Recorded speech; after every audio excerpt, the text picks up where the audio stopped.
ராணிப்பேட்டை நெமிலி அருகே இளைஞர் பெட்ரோல் ஊற்றி தீ வைத்து கொல்லப்பட்ட சம்பவத்திற்கு முதல்வர்தான் பொறுப்பேற்க வேண்டும் என்று பாமக தலைவர் அன்புமணி ராமதாஸ் கண்டித்துள்ளார்.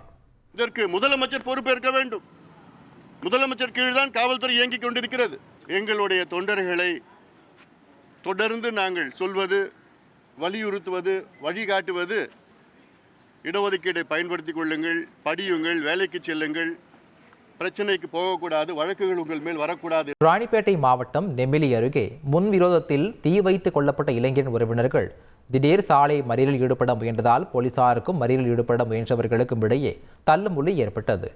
கடந்த 16ஆம் தேதி இருதரப்புக்கு இடையே ஏற்பட்ட மோதலில் தீ வைத்து எரிக்கப்பட்ட தமிழரசன் சிகிச்சை பலனின்றி நேற்று உயிரிழந்தார். இந்நிலையில் நெல்வாய் பணப்பாக்கம் சாலையில் இளைஞரின் உறவினர்கள் திடீர் மறியலில் ஈடுபட முயன்றனர். அப்போது போலீசாருக்கும் தமிழரசனின் உறவினர்களுக்கும் தள்ளுமுள்ளி ஏற்பட்டது.